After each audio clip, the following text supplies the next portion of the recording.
जय धर्मेश, जय मल्हार, जय सेवा, जय भीम, जय ज्योती, जय सेवा। आज आपण नागरास जुंपलेला बैल आणि गोठ्यात बांधलेली गाय आणि स्वातंत्र्य म्हणजे काय, स्वातंत्र्य म्हणजे काय, या महाराष्ट्रामध्ये, स्वतंत्र महाराष्ट्रामध्ये किंवा स्वतंत्र भारतामध्ये हे महाराष्ट्र राज्य स्वतंत्र आहे आणि त्या स्वतंत्र महाराष्ट्रामध्ये धनगर जमात राहत आहे आणि या धनगर जमातीचा प्रश्न गेल्या अनेक वर्षापासून या प्रश्नासाठी आंदोलन होत आहे, मोर्चे होत आहे आणि मग विविध पद्धतीनं सरकारला घेरण्याचा प्रयत्न होत आहे। तरी पण या सर्वच पक्षांनी किंवा सर्वच सरकारच्या पक्षांनी हा धनगर जमातीचा प्रश्न सोडवायचाच नाही असं ठाम मतच केलं की काय, असा प्रश्न आज धनगर सर्व जमातीमध्ये निर्माण झालेला आहे। आता आपण बघू, ओराव, धनगर आणि धनगड हा ओरावची समानार्थी शब्द आहे। मग या समानार्थी शब्दासाठी धनगर जमातीचे जे नेते आज रोजी सरकार, विविध सरकारच्या माध्यमातून लोकप्रतिनिधी म्हणून गेलेले आहेत, मग हे लोकप्रतिनिधी म्हणून खरंच धनगर जमातीचा प्रश्न संसदेमध्ये, विधान परिषदेमध्ये तातडीने मांडून सोडण्याचा प्रयत्न करतात का, याच्यावरही कुठेतरी धनगर बांधवांनी किंवा त्या पक्षातल्या कार्यकर्त्यांनी एक सोचण्याचा विषय आहे। कारण हा सर्व जमातीचा प्रश्न आहे, हा कुण्या एका दुखाचा प्रश्न नाही आहे। स्वतःच्या स्वार्थासाठी पूर्ण जमातीचं वेठीस धरणे हे योग्य नाही, म्हणून आपण याच्यावर थोडंसं थोडक्यामध्ये विश्लेषण करू आणि त्या विश्लेषणातून आपापल्या बुद्धीला जे जे पटेल ते त्यांनी करावी, असं माझं सर्वांना आव्हान आहे। आता आपण बघू, 22/4/1980 भैयाराम मुंडा यांच्या एक केस टाकली होती आणि त्यांच्या समानार्थी शब्दाबद्दल केस टाकली होती आणि त्यांच्या त्या केसमध्ये सुप्रीम कोर्टाच्या आदेशानुसार SC ST सूचीतील ज्या समानार्थी शब्दाच्या ज्या जमाती आहे, ज्या जाती आहे, त्या जातीचा उल्लेख त्याच्यामध्ये केलेला आहे। आता हा उल्लेख केलेला आणि सुप्रीम कोर्टाने त्याच्यावर तो निकाल दिलेला आहे आणि केंद्र सरकारने त्याच्यावर ॲफिडेविट दिलेला आहे की बा हा दुरुस्ती करण्यात यावा आणि प्रत्येक राज्य सरकारला केंद्र सरकारनं कळवलं होतं की तुमच्या राज्यामध्ये ज्या ज्या समानार्थी जाती संदर्भात आहे त्या जाती संदर्भातले तुम्ही तुमचे ॲफिडेविट पाठवा किंवा शिफारसी पाठवा। परंतु यांनी शिफारसी काही राज्याने पाठवल्या, काही राज्याने वेळानं पाठवल्या, त्यानुसार या शिफारसी का लेट गेल्या, का पाठवल्या नाही, याच्यावर आपल्या नेत्यांनी कुठेतरी प्रश्न विचारायला पाहिजे। आता ह्या ज्या शिफारसी, ह्या ज्या सुप्रीम कोर्टाच्या आदेशानुसार समानार्थी शब्दाबद्दल 6 राज्यातील लोकप्रतिनिधींनी आपापल्या जमातीच्या उज्ज्वल भविष्यासाठी आपापल्या राज्य सरकारला ते कळवून देऊन तो आदेशाच्या प्रतनुसार ते मान्य करायला लावून त्या जमातीला आपापल्या राज्य सरकारच्या वतीने त्या जमातीचे उज्ज्वल भविष्य करण्याचे काम केले। परंतु महाराष्ट्रामध्ये कुठेही असलं झालेलं दिसत नाही। 22/4/80च्या आदेशानुसार तात्काळ अंमलबजावणी केलेली आहे, त्यामध्ये 6 राज्य आहे आणि त्या 6 राज्यामध्ये बिहार पहिल्या नंबरवर आहे। त्यांनी 19/4/80लाच त्यांची दुरुस्ती केली। दुसरं राज्य आहे ओरिसा, त्यांनी 23/5/81ला केली। चौथा आहे हरियाणा, 5वा आहे गुजरात, 6वा आहे जम्मू काश्मीर आणि कर्नाटक, असे 6 राज्य आहे। आणि या 6 राज्यातल्या त्या समानार्थी जमातीच्या लोकप्रतिनिधींनी आपापल्या राज्य सरकारला ते आदेशाची प्रत किंवा केंद्र सरकारच्या ॲफिडेविट या नुसार दाखवून त्या राज्यातल्या आपापल्या जमातीच्या उज्ज्वल भविष्यासाठी त्यांनी कार्य केले। कारण ते जमातीच्या भरोश्यावर गेले आणि त्यांना जमात महत्वाची आहे म्हणून त्यांनी ते कार्य केले असं मी समजतो। आता मला तुम्ही सांगा, महाराष्ट्रामध्ये हा धनगराचा प्रश्न अतिशय महत्त्वाचा आहे, तातडीचा आहे, तो तातडीनं सरकारनं सोडवला पाहिजे असं माझं म्हणणं आहे. कारण तर धनगर जमातीबद्दल कुठेलाही आशंका नाही, कारण जमीन जंगलशी त्याचा निगडीत संबंध आहे. या जमीन जंगलचा 7/12 धनगराच्याच नावावर आहे.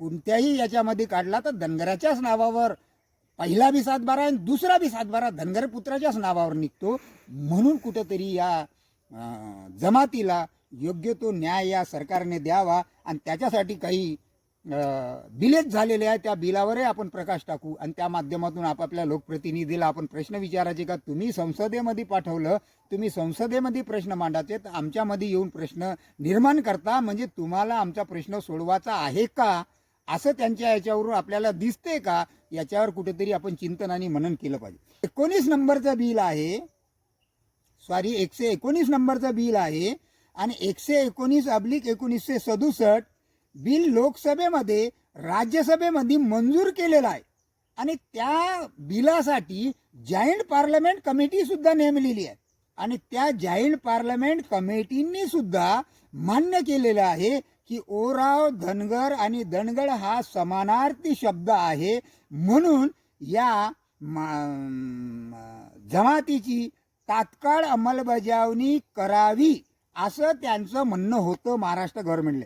परंतु आजपर्यंत हा प्रश्न ना आमच्या लोकप्रतिनिधींनी तिथं मांडला, ना सरकारनं हा प्रश्न सोडवण्याचा प्रयत्न केला, ना आमच्यातल्या ज्या कार्यकर्ते आहे जे हे आहे यांचं सुद्धा तिकडे लक्ष जाऊ दिलं नाही, किंवा एखादा त्या प्रश्नावर जर वाचा फोडण्याचा प्रयत्न करत असेल तर त्याला सुद्धा दाबण्याचा प्रयत्न या लोकांनी केलेला असं दिसते. आता दुसरं बिल आहे 315/2015. आता हे बिल कोण मांडलं तर श्री बारणे साहेब आहे, खासदार मावळचे, यांनी लोकसभेमध्ये 315/2015 बिल लोकसभेत सादर केलेले आणि लोकसभेमध्ये सादर करून केलेले असून सुद्धा त्यावर आस्थागत कुठलीही कारवाई झालेली दिसत नाही. म्हणून मला कुठेतरी असं वाटते की आमच्या जमातीचे जे लोकप्रतिनिधी संसदेमध्ये गेले हे काय करतात, खरंच आमचा प्रश्न सोडवण्यासाठी हे तातडीने या प्रश्नावर काम करतात का, की यांचं लक्ष त्या बिलाकडे गेलेलं नाही का, मग गेलेलं असेल तर त्याच्यावर वाचा फोडण्याचं का कार्य केलं नाही ना आजपर्यंत आम्हाला लागू का झालं नाही. आता हा झाला दुसरा बिल. आता तिसरं बिल आपण बघू का 325/2016. हे बिल कशासाठी आहे तर दुरुस्ती करण्याचं बिल आहे आणि दुरुस्ती संबंधित हे जर बिल असेल तर महाराष्ट्र राज्याचे 22 खासदाराची या बिलासाठी सहमती आहे आणि शिफारस आहे. मग ह्या जर महाराष्ट्र गव्हर्नमेंटच्या 22 खासदाराची शिफारस जर या दुरुस्तीच्या बिलासाठी असेल तर मग हे आस्थागत या बिलावर धनगर आणि धनगरचा जो ओरावचा समानार्थी शब्द आहे या दुरुस्तीवर आस्थागत कार्य काय झालेले नाही. मग आता कार्य काय झालेलं नाही मग आमचे नेते तिथं नाही का संसदेमध्ये किंवा विधान परिषदेमध्ये, तर आपण याच्यावर एक प्रकाश टाकू का आपले नेते त्या संसदेमध्ये 1 मे 1960 महाराष्ट्र निर्माण झाला तेव्हापासून किती आपले नेते त्या संसदेमध्ये गेले त्याच्यावरही आपण कुठेतरी प्रकाश टाकला पाहिजे असं माझं एक म्हणणं आहे. आणि खरंच जर आमचे नेते जर संसदेमध्ये विधान परिषदेमध्ये भरपूर प्रमाणात जर असतील तर मग यांनी हा प्रश्न सोडवला का नाही आणि मग हे आमच्यामध्ये येऊन प्रश्न का निर्माण करतात. हे संसदेमध्ये यांना प्रश्न मांडण्यासाठी पाठवलं, परंतु हे तिकडून आमच्याकडे येताना आमच्याच लोकांना म्हणतात का तुम्ही आम्हाला साथ द्या, आम्ही मोर्चे काढतो, आम्ही आंदोलन करतो. मोर्चे आंदोलनात जर सुटवाचा असता तर आमच्या जत्रा भगतनं अहिंसक आंदोलन 1904 पासून सुरू केलं आणि त्या 1904 पासून सुरू केलेल्या अहिंसक आंदोलनाला ब्रिटिश घाबरले, बलाढ्य असे ब्रिटिश घाबरले आणि या भारताचा 7/12 या भूमीचा 7/12 त्या टाना भगतच्या नावावर करून दिला. म्हणून आमचे नेते काय करतात त्या संसदेमध्ये हा प्रश्न मला पडलेला आहे आणि मी असा मानतो. आता बघा, आता आपण बघू गणपत आबा देशमुख हे सांगोल्याचे मधून निवडून गेलेले आपले प्रतिनिधी आहे. दुसरे आनंदराव देवकते आहे सोलापूरमधून गेलेले, तिसरे आहे गणपत पाटील इंदापूरमधून गेलेले, चौथे आहे काकासाहेब थोरात कुर्ला मुंबईमधून गेलेले, पाचवे आहे तानाजी कोकरे खामगावमधून गेलेले, सहावे आहे शिवाजीराव सेंडके सांगलीमधून गेलेले, सातवे आहे विठ्ठल सावंत संपतराव मस्के कडमनुरीमधून गेलेले, आठवे आहे पोपटराव गावंडे शिरूरमधून गेलेले, अनिल गोटे गेलेले आहे धुळेमधून, 9वे 10वे आहे हरिभाऊ भदे अकोल्यातून गेलेले आहे, 11वे आहे राम शिंदे जामखेडमधून गेलेले आहे, 12वे प्रकाशण्णा सेंडगे जतमधून गेलेले आहे, दत्तामामा भरणे इंदापूरमधून गेलेले आहे, नारायणाबा पाटील कडमनगरीमधून गेलेले आहे, करमड्यामधून गेलेले आहे.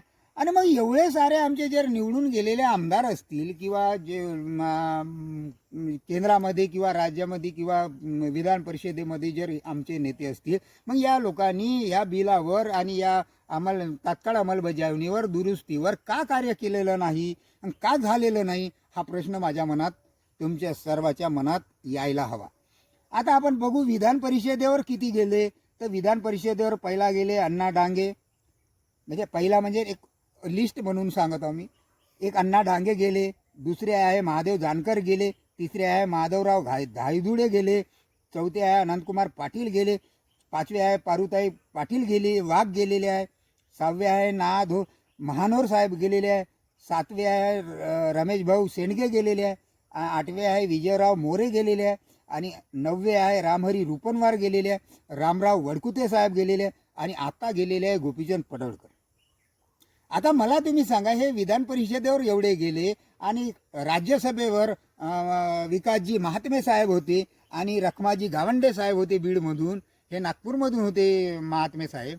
मग मला तुम्ही सांगा, एवढे सारे जर धनगर जमातीचे नेते त्या राज्यसभेवर त्या संसदेमध्ये विधान परिषदेमध्ये जर असतील, मग यांचं लक्ष त्या बिलाकडे गेलेलं नाही का, त्या दुरुस्तीच्या बिलाकडे गेलं नाही का, त्या सुप्रीम कोर्टाच्या आदेशाकडे गेलं नाही का.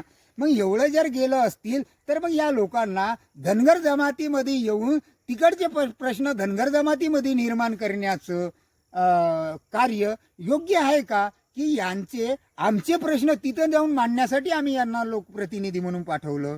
तर मला वाटते कुठेतरी या नेत्याला आमचे प्रश्न सोडवायचे आहे का, आमच्या पिढीच्या उज्ज्वल भविष्यासाठी कार्य करायचं आहे का, याच्यावरून प्रत्येक क्षेत्रातील आपापल्या निर्वांचित क्षेत्रातील प्रत्येक लोकप्रतिनिधीला, प्रत्येक कार्यकर्त्याने, प्रत्येक बांधवांनी हे प्रश्न विचारले पाहिजे की बा तुम्ही आमचे प्रश्न का सोडवले नाही. कारण हे तर पूर्वी झालेलं आहे, अंमलबजावणी तात्काळ व्हायला पाहिजे होती. कारण सुप्रीम कोर्टाचा आदेश आहे, केंद्र सरकारचा तसा ॲफिडेविट आहे त्या सुप्रीम कोर्टाच्या केसमध्ये आणि त्या सुप्रीम कोर्टाच्या केसच्या आदेशानुसार जर बाकीच्या राज्यामध्ये जर दुरुस्ती होतं ना, केंद्र सरकारने जर सर्व राज्याला कळवलं असेल का तुमच्या शिफारसी पाठवा, कारण असं समानार्थी शब्दाबद्दल जे दुरुस्ती करायची आहे ते त्याच्या संदर्भात, मग मला तुम्ही सांगा, या जे आमचे लोकप्रतिनिधी गेले, या लोकप्रतिनिधीचं कार्य आहे त्या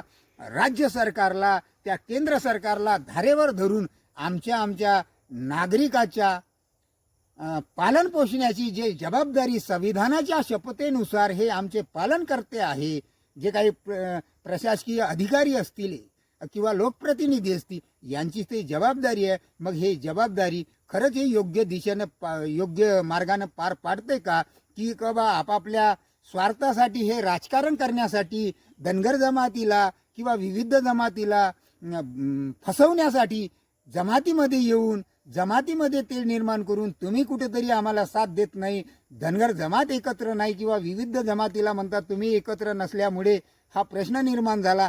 हे प्रश्न निर्माण होण्याचं कार्य नाही, कारण तर आपण जे सरकार निवडून देतो ते सरकार आपल्या मतावर निवडून देतो, त्याला 5 वर्षासाठी कार्य आमच्या सुखसोयीसाठी कार्य करण्यासाठी त्या संविधानानुसार आम्ही त्याला तिथं लोकप्रतिनिधी म्हणून पाठवतो. तर मग ते खरंच आमच्या संविधानाच्या हक्क अधिकारानुसार खरंच कार्य करतात का, की आमच्या विरुद्ध करतात. म्हणून कुठेतरी सर्व जनतेने किंवा सर्व नवतरुण पोरांनी याच्यावर चिंतन आणि मनन करावं. कारण 60 वर्षाचा जो लोकप्रतिनिधी तिथं गेलेला आहे, त्या 60 वर्षाच्या नंतर त्याची मानसिकता होती, पैसे कमवण्याची, कारण काहीतरी संपत्ती आपण गोळा केली पाहिजे, कारण आपल्याला पुढचं आयुष्य जगाचं आहे अशी त्याची मानसिकता राहते. आणि 20 ते 40पर्यंत त्याचं जे आयुष्य राहते त्या आयुष्यामध्ये त्याला क्रांती घडवायची असते. त्या क्रांतीच्या प्रक्रियेमध्ये जो व्यक्ती तिथं जात असतो त्याला काहीतरी क्रांती घडवू शकतो. कारण आमच्या महापुरुषाने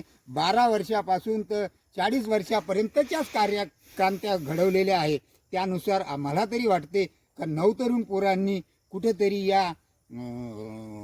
राजकीय क्षेत्रात, शैक्षणिक क्षेत्रात आणि आर्थिक क्षेत्रात जास्त प्रमाणात उडी घ्यावं आणि आपापले प्रश्न सोडवण्यासाठी प्रत्येक क्षेत्रातील, निर्वांचित क्षेत्रातील आपापल्या लोकप्रतिनिधीला हे प्रश्न विचारून त्यांच्याकडून या प्रश्नाचं उत्तर घ्यावं, एवढीच तुमच्याकडून विनंती करतो आणि थांबतो.